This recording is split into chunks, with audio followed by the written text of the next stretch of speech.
25. Oh, Lily and Elizabeth, my baby is getting married. Charlotte hugged her daughter in a private hangar at Key West Airport. Mother, I'm so happy, Lily cried. Grier smiled at the sight of his future wife crying with happiness. He felt blessed to cause her such joy and vowed to do everything humanly possible to keep her this happy forever. Dude, I'm glad you're going to be like my brother, Luke shook Grier's hand. Thanks, man. Glad to finally have a brother. Luke leaned in to pat Luke's shoulder in an awkward embrace.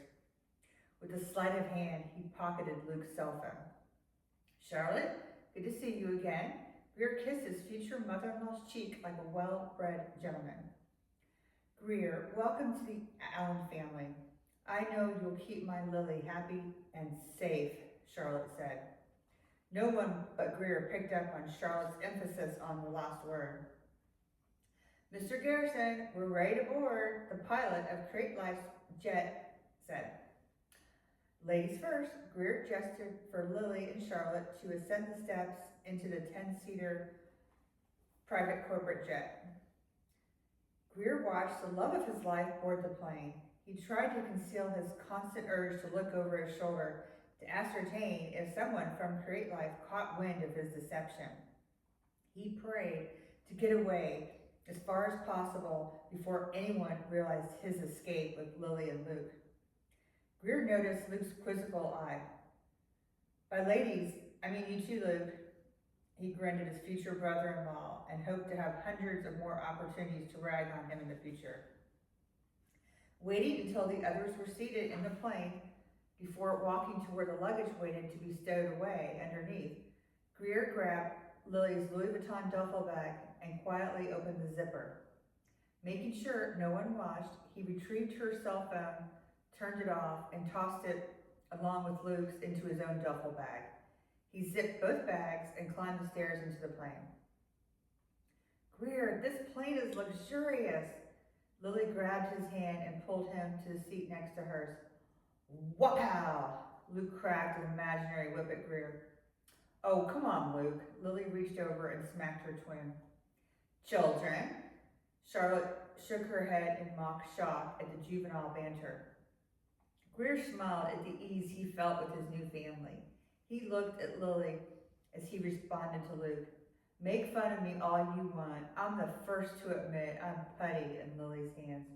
He tangled his fingers with Lily's and looked lovingly into her eyes as he kissed her hand. Dude, that's my sister. Luke made gagging sounds. Mr. Garrison, we're cleared for takeoff. We should arrive in Orlando at 5 p.m., the pilot said. Thank you, Captain. Grier, I can't thank you enough for flying us to Orlando on TerriTalley's jet. I dreaded the long drive to Daytona and dealing with the insanity of the day before Thanksgiving traffic, Charlotte said. My pleasure. Thank you for agreeing to travel back a day early so I can spend more time with Lily. Grier only half lied to Charlotte. He wanted to spend the extra time with his bride-to-be, but he also wanted to get Luke and Lily far away from Key West and Baby K. Grier predicted Tom-Tom's ballistic reaction upon learning the deception. He also knew they wouldn't expect the Allens to depart until the following day.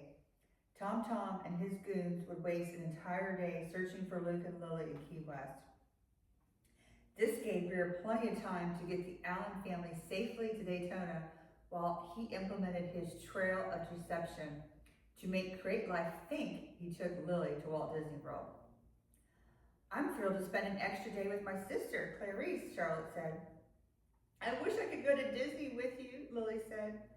We will one day soon, my love, but this trip is business. You'd grow bored while I attended a bunch of business meetings during the conference. He's right, Lily. It's important for you to spend this time with your family before you're married and take your place at your husband's side, Charlotte said. I'm not certain I'll ever grow accustomed to you and Grier agreeing with one another, Lily said. Besides, I hope to shop for your wedding dress while we're there. I know your cousin Kitty and Aunt Clarice would love to shop with us, Charlotte said.